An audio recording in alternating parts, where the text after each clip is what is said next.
Salve galera do xadrez, vamos continuar aqui a playlist dos 1700 até os 1900, jogando partidas rápidas no chess.com. E vamos aqui, né, enfrentar um americano desta vez, vamos fazer a análise da partida que já rolou.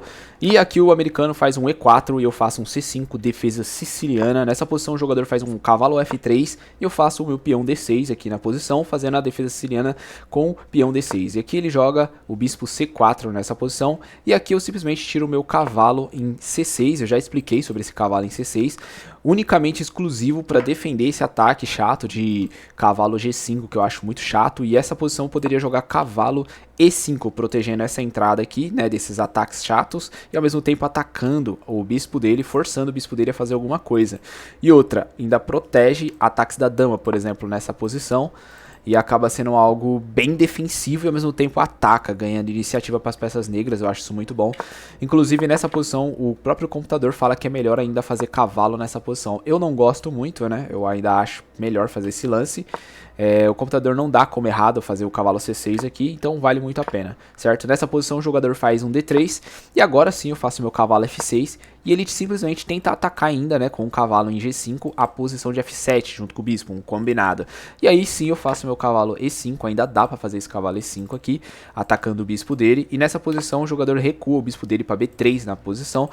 E eu simplesmente falei assim, esse bispo vai se tornar um problema nessa posição, eu tenho que dar um jeito de tirar ele daí. Então eu fiz um H6 aqui para primeiro recuar esse cavalo, eu acho esse cavalo muito forte. Ele recuou o cavalo dele para F6, F3 ali na posição, e eu troquei, resolvi trocar logo os cavalos de uma vez, né? E aqui na posição o jogador toma, né, o cavalo trocado em F3 com a dama em F3. Nessa posição poderia ter tirado o bispo aqui, ganhando um tempo, resolvi não fazer isso, eu não acho muito bom. A ideia é tirar primeiramente esse bispo daqui. Então aqui eu simplesmente fiz um E6, geralmente nessa posição não faria um E6. Eu acabei fazendo aqui um E6, não sei porquê, talvez eu tava cansado, sei lá, eu quis fazer esse lance. Mas geralmente nessa posição eu geralmente jogo o bispo nessa posição aqui, bispo E6 para simplesmente fazer a troca aqui. Porque se ele trocar, mesmo que fique com essa estrutura ruim, é jogável, não é algo complicado nessa posição, dá pra jogar, entendeu? Não tá ruim, tá empatado aqui o jogo ainda, inclusive em posições que talvez o centro das negras possam até ficar melhores se bobear, entende? E aí eu resolvi jogar de forma diferente e eu fiz um E6 aqui, né? E o jogador agora fez bispo E3 e eu joguei meu bispo E7. Geralmente eu também não faço isso, provavelmente eu fiz isso por causa do peão de H6, né? Eu falei assim, quer saber, dessa vez eu vou jogar um pouco diferente. Geralmente eu faria um fianqueto aqui, mesmo com o peão quebrado, eu faria um fianqueto para tomar essa posição aqui. Mas tudo certo, ainda dá pra jogar, não é algo zoado aqui na posição. Esse E7 aqui, esse bispo E7 ainda é muito bom também, mas eu geralmente não faço isso, né? Então aqui o jogador fez um H3, eu fiz o meu pequeno roque, o jogador fez cavalo D2 na posição, e eu fiz o meu A6 aqui, né, com a ideia de atacar na ala da dama ainda, com a siciliana.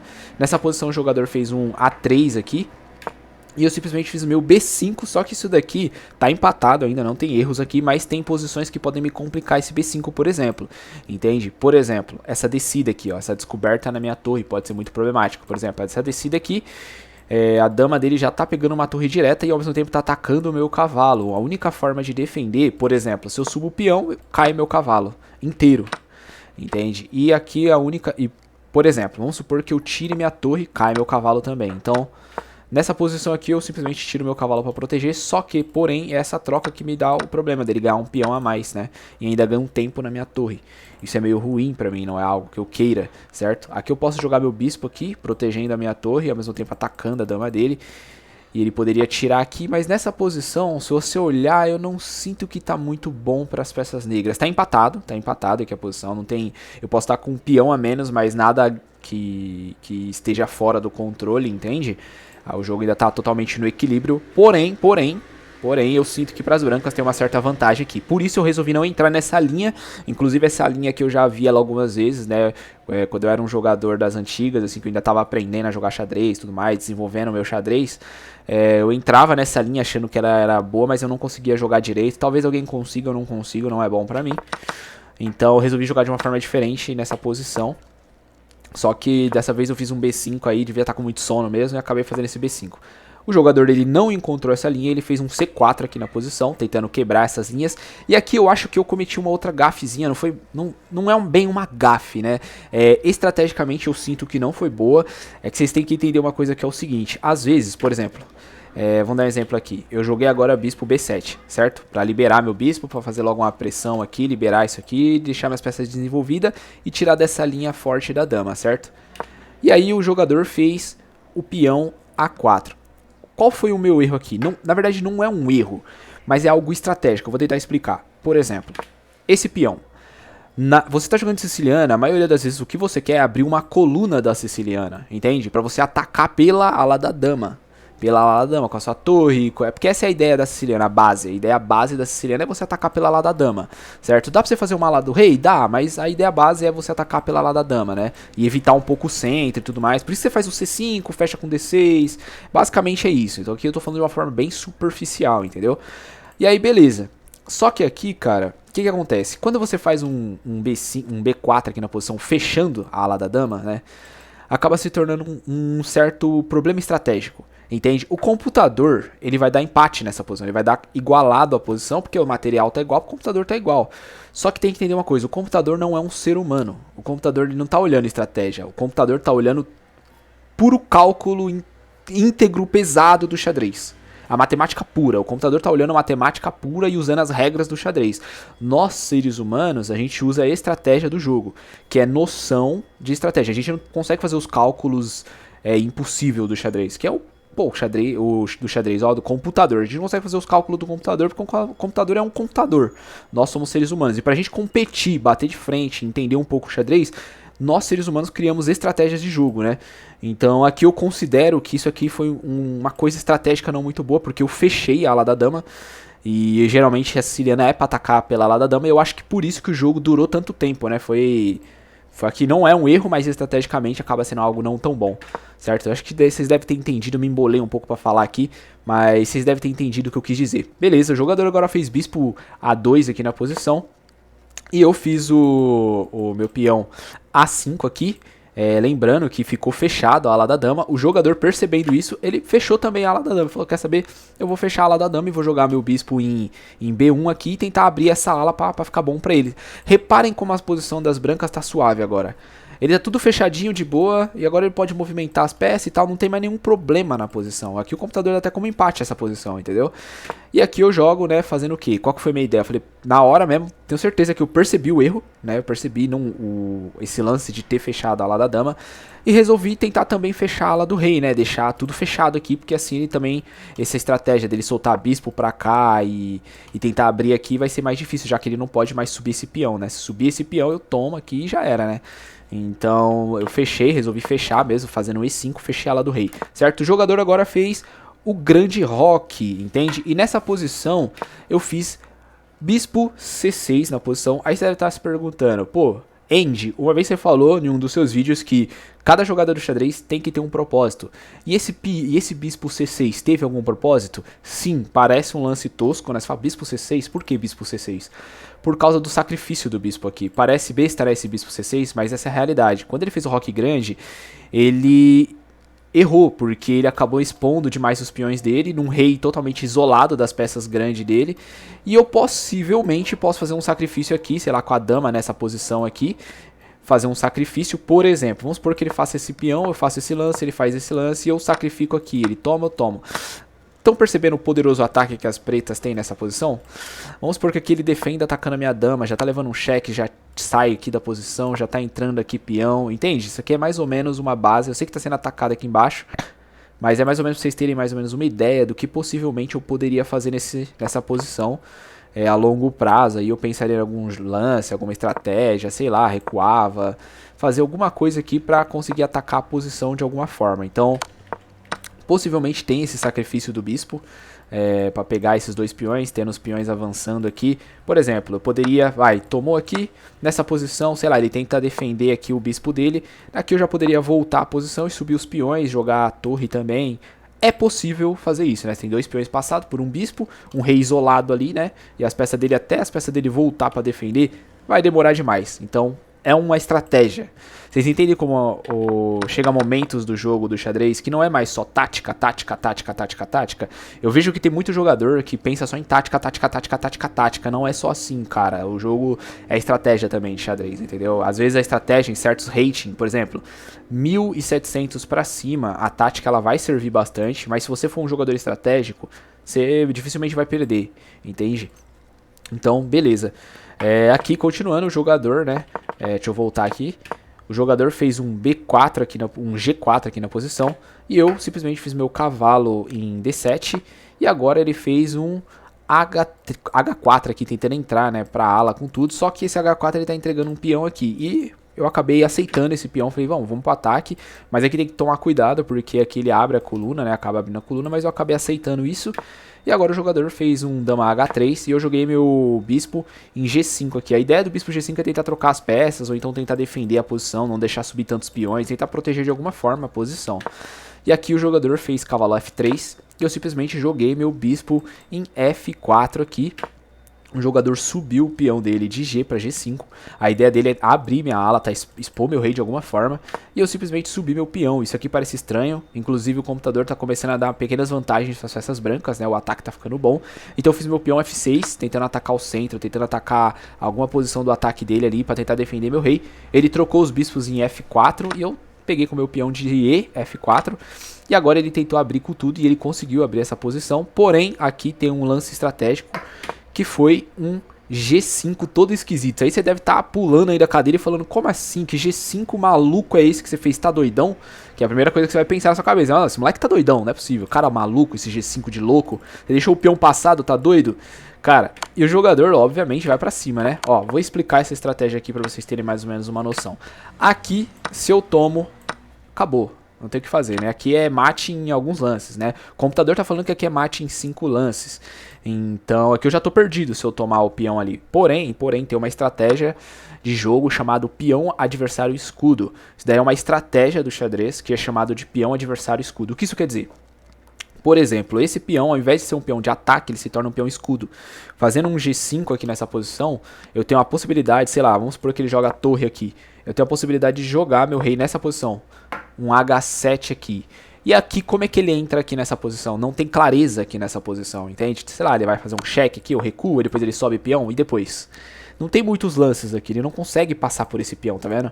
Não tem mais o que fazer aqui. Ele vai ter que fazer sacrifícios aqui na posição, mas aí dá pra defender, minhas peças estão chegando, bispo rotacionando, dama. Ele não consegue invadir a ala do meu rei. O próprio peão dele acaba se tornando uma peça que ele não consegue mais tirar dali. Entende? É só eu não tomar esse peão, eu mantenho aqui esse peão se tornou uma defesa pro meu próprio rei, um escudo pro meu próprio rei. Se você pegar livros de estratégia de xadrez, em algum momento você vai pegar estratégias que vai falar sobre esse peão escudo, o peão adversário que se torna um aliado pra você. Chega a ser bizarro, né? Xadrez tem tanta coisa que você nem imagina, né? Aqui, novamente, não tem nada a ver com tática de xadrez, isso aqui é noção de estratégia de xadrez, entendeu? Um jogador normal, talvez sem querer, um jogador normal não, vamos ser mais, menos ganancioso, um jogador que não estudou muitas estratégias de xadrez, só fica treinando tática o dia inteiro, o jogador simplesmente nessa posição tomaria aqui e perderia o jogo, entendeu? Então sempre fiquem com isso na cabeça, tem muitas estratégias de xadrez que talvez vocês não conheçam, e aí com o tempo vocês vão acabar conhecendo, e sempre lembrem dessas estratégias simples, né? E beleza, aqui na posição, né, novamente eu fiz um G5 aqui, o jogador deu cheque na posição de E6 com a dama, e eu tirei meu rei para H7. E o jogador tomou meu peão. Aqui, aí que você deve estar pensando assim, caraca, agora desmoronou toda a posição. Não desmoronou, ainda dá pra jogar, é possível jogar aqui. Inclusive o computador tá jogando como empate nessa posição, por conta dos possíveis ataques que eu posso fazer na dama dele. O que isso quer dizer? A dama dele tá exposta, a dama dele tá aqui sozinha, não tem apoio de bispo, não tem apoio de cavalo, não tem apoio de torre, ninguém consegue ajudar a dama dele, entende? Então por isso o computador tá dando aqui que tá empatada a posição. Esse vídeo vai ficar um pouco mais longo, mas ele é muito bem estratégico, é muito interessante pra você ver como funciona o jogo aqui. E outra, esse bispo aqui não joga mais, é muito difícil esse bispo jogar, porque tá preso pelos próprios peões, né? Mesmo que ele tire o bispo pra essa posição, não consegue fazer nada. O bispo aqui é pior que um minion, é pior que um sei lá, é pior que qualquer coisa ali. O bispo tá muito ruim, entende? Diferente do meu bispo que ataca pelo menos a posição, né? Ataca os peões dele, pode fazer alguma coisa. Então aqui o jogador, eu faço o meu cavalo, né? Na posição de E5, tentando trocar as peças aqui, ao mesmo tempo tentando trocar as damas logo, que eu senti que eu tava um pouquinho zoado aqui.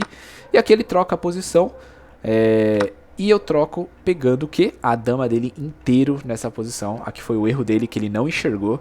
Isso aqui foi um erro grave, né, nessa posição. Ele entregou a dama dele, ele não viu. Aqui aquilo que eu falei, né? Sempre analisa quando você for fazer uma jogada. O lance certo é que é ele trocar a posição. Eu ia trocar aqui com uma torre. Ele trocava aqui e olha só como a posição tá empatada. Não tem um avanço, porque depois eu jogo minha torre aqui, eu vou tomar o peão dele. Troca as torres aqui, um jogo empatado, e o bispo dele fraco, meu bispo um pouquinho mais forte. Mas nada que não dê pra ele em algum momento soltar o bispo fazendo lances, por exemplo, rei, sei lá, bispo aqui, rei aqui, bispo sai da posição e começa a jogar. Pode ser também, ia demorar, ia, mas uma hora ele conseguiria fazer isso nessa posição. Então, vocês veem que esse jogo foi muito bem estratégico, teve bons conceitos de estratégia aqui. Até o erro do nosso adversário teve bons conceitos de estratégia, é aquilo que eu falei, não se desesperem nunca, né? E aqui ele entregou a dama inteira aqui na posição, foi um erro grave, né? Eu peguei a dama dele em D6. O jogador quis continuar jogando, mas aqui o jogo já tá desmoronando totalmente. Ele voltou o cavalo para F3. Aqui eu jogo minha torre D8. E aqui ele joga o bispo, tentando desenvolver esse bispo de alguma forma, mas não vai ter como, né? Bispo B1 não adianta nada. E aqui eu começo a avançar minhas peças, né? Faço um G4 e ele tenta atacar, fazendo um E5 aqui na posição. Ele tenta de alguma forma, mas não tem muito que ele possa fazer o cheque. Vou até jogar mais rápido aqui, porque o jogo já tá à deriva, né? Não tem muito mais que o jogador fazer. E simplesmente começou a trocar as peças na posição. Caiu torre, cheque, e aos poucos a posição dele vai ruindo. Aqui você só tem que manter o jogo da melhor forma, sem errar, sem cometer gafes. Troca as peças certo, o cara quis continuar. E no final da partida acabou o jogo, né, nessa posição, quando eu capturei o peão dele aqui. Ele abandonou, na verdade no tempo, né, agora que eu tô vendo que foi no tempo essa partida. O jogador quis jogar até o limite possível. Ele viu que eu dava pouco tempo, ele quis jogar até o limite possível. Mas essa partida ela ficou um pouco longa, o vídeo ficou um pouco longo, porque ele teve muitos conceitos bons de estratégia, né? Falei um pouco da ala da siciliana da dama, né? A parte da dama ali, né? A ala da dama, na parte da defesa siciliana, como ela é importante você evitar fechar a ala da dama, sempre tentar abrir uma coluna. Falei sobre um peão escudo, que é muito bom para jogadores que estão começando de 1500, 1600, estão chegando nesse nível de jogo. Às vezes aquela tomada daquele peão lateral pode acabar ferrando o seu jogo, entendeu? Fazendo você tomar um mate mó besta, sendo que você podia defender e ganhar a partida. Então, pequenos conceitos de estratégia ajudam bastante você entender que o xadrez não é só ficar treinando tática o dia inteiro. O xadrez tem muita estratégia, e às vezes você saber estratégia... Eu vou dar um exemplo, tem muito jogador que morre nos 1800 e morre nos 1700, não consegue sair desse elo. Ele morre lá, ele fica tipo, cara, ele joga 30 mil partidas, ele não consegue subir de rating. Ele fala, caraca, eu morri nos 1700, eu não consigo sair dos 1700, cara, o que tá acontecendo? Às vezes esse jogador, ele tá o dia inteiro estudando tática, o dia inteiro fazendo tática no Chess Tempo, no Chess.com, no Lichess, lá fazendo um monte de tática de xadrez, tática, e às vezes é isso que tá ferrando com ele. Então, o cara pode ser muito bom em tática, mas ele esquece que xadrez não é só tática, xadrez é muito estratégia também, entendeu? E aqui no final acabou, né, com um jogo bonito, um conceituado aqui, bem bonito, até o erro do adversário. Eu tava empatado ainda a partida, podia rolar mais partida, mas o cara acabou errando e o jogo se desenrolou dessa forma. Bom, esse vídeo ficou um pouco longo, peço desculpas aí, mas teve muita coisa que vocês podem aproveitar desse vídeo. E falou, vamos para a próxima partida. Se chegou até aqui, por favor, coloca nos comentários o que você achou do jogo, se foi um jogo interessante, se te ajudou de alguma forma, se você não sabia desse peão escudo, que ele é muito bom. E também dá aquele like, né, para fortalecer, recomenda, se inscreva aí no canal, agradeço de verdade, espero que você esteja gostando do meu conteúdo e que esteja te ajudando de verdade. Tamo junto aí e partiu o próximo jogo.